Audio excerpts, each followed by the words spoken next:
Distinguished guests, all protocols are observed. It's an honor and privilege to address the 6th session of the UN Environmental Assembly in Nairobi today. From the outset, I want to express my gratitude to the government and the people of Kenya for their warm welcome and hospitality and successful facilitation of this vital UNEA-6 assembly.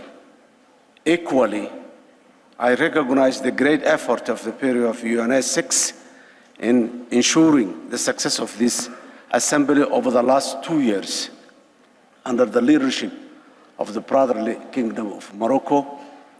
I say thank you. Excellencies, ladies and gentlemen, climate change is an existential threat which we must all face together or perish as a human race together.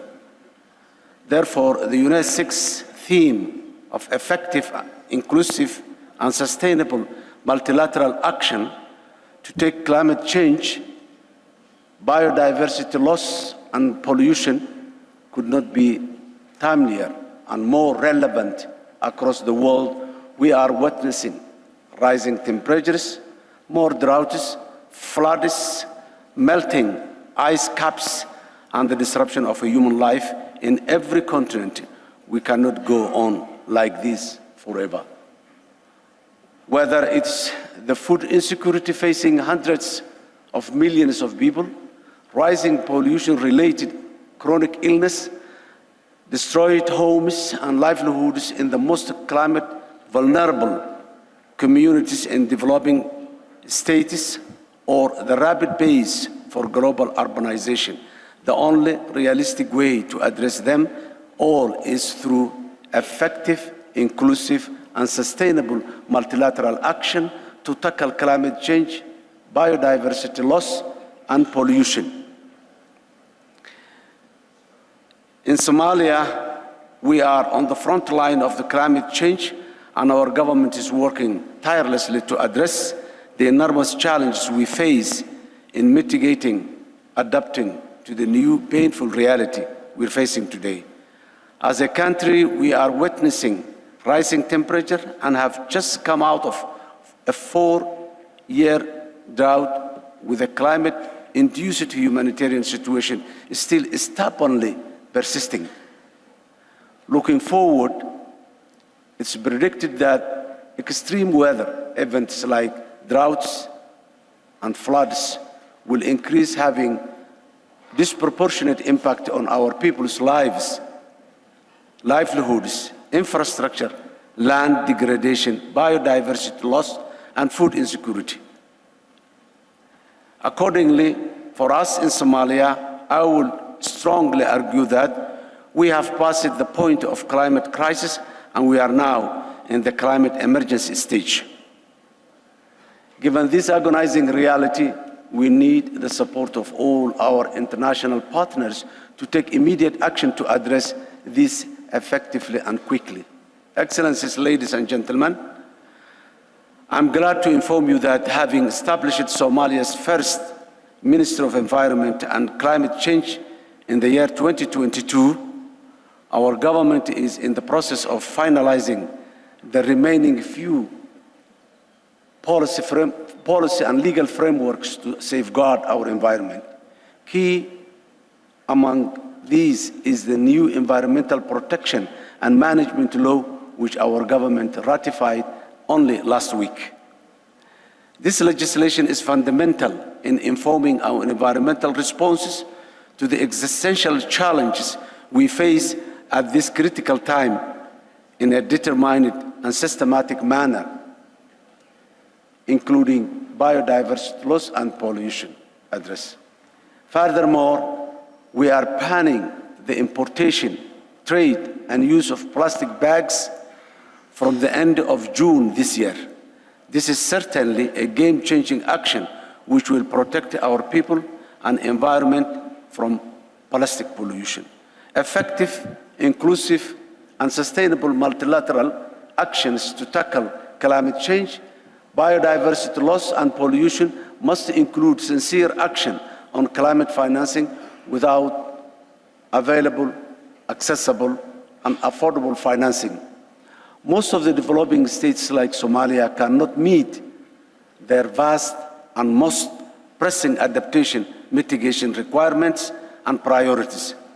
Our national determined contribution reflects our commitment to addressing climate change through a comprehensive framework that prioritizes both mitigation and adaptation strategies.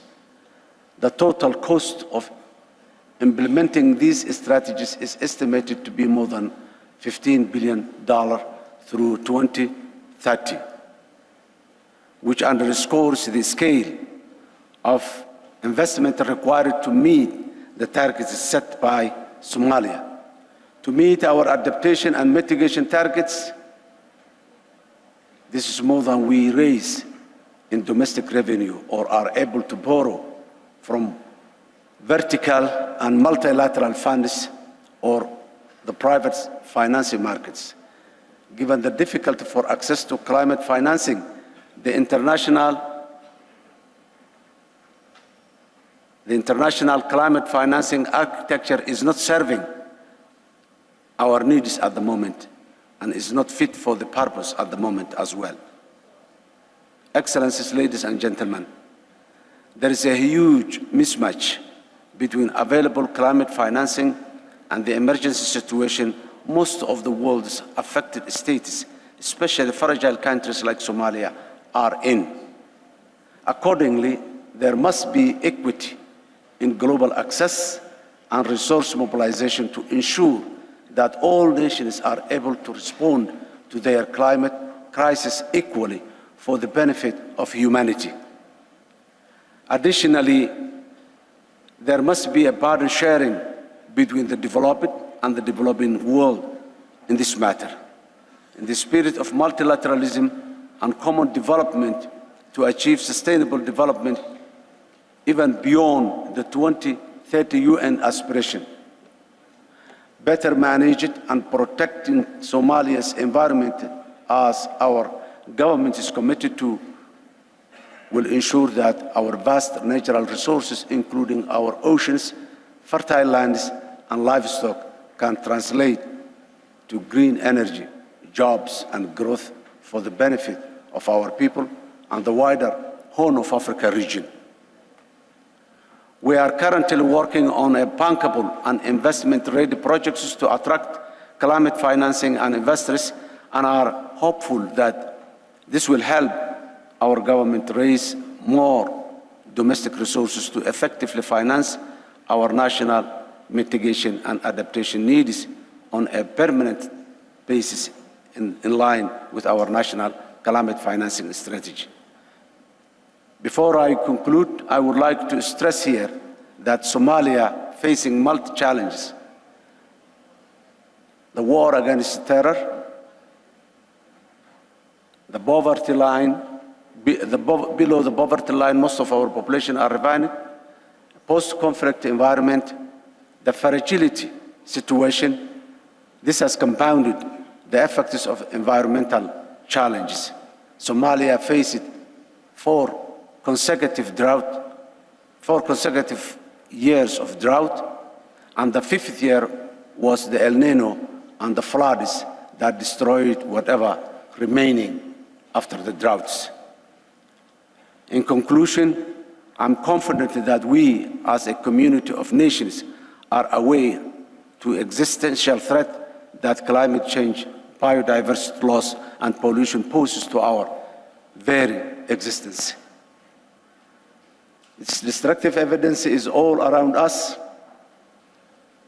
However, we are still lagging behind, and when it comes to taking effective, inclusive, and sustainable multilateral actions to tackle them, where it be accessing climate financing, knowledge sharing, cooperation on specific international climate protection measures, like banning plastic bags and systematically punishing those that dump chemical waste in our oceans.